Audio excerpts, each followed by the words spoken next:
નમસ્કાર મિત્રો આવતીકાલે સવારે 10 કલાકે બહુચરાજી રેલવે સ્ટેશન ચોક ખાતે એક ધરણાનો પ્રોગ્રામ રાખવામાં આવેલો છે।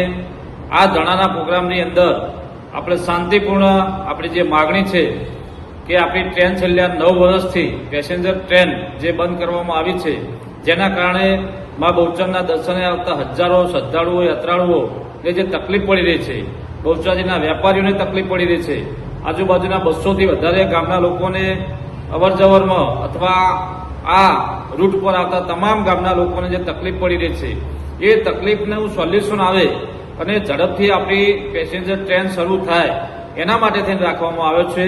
ત્યારે આપ સૌ ખૂબ મોટી સંખ્યાની અંદર આ ધરણા કાર્યક્રમની અંદર જોડાઓ, કારણ કે જો મારુતિ સુઝુકીની જે માલગાડી આ ટ્રેન પાટા ઉપર દોડતી હોય તો આપણી પેસેન્જર ટ્રેન કેમ નહીં?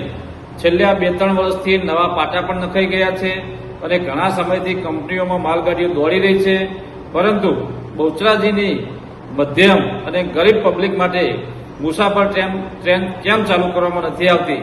એના માટે થઈ અને એની માગણી માટે થઈ અને આપણે બધાએ કાલે ધરણા ઉપર બેસવાનું છે। તો બહુચરાજી શહેરના અને આજુબાજુના ગામડાના સૌ લોકો આ ધરણાની અંદર જોડાય એવી વિનંતી।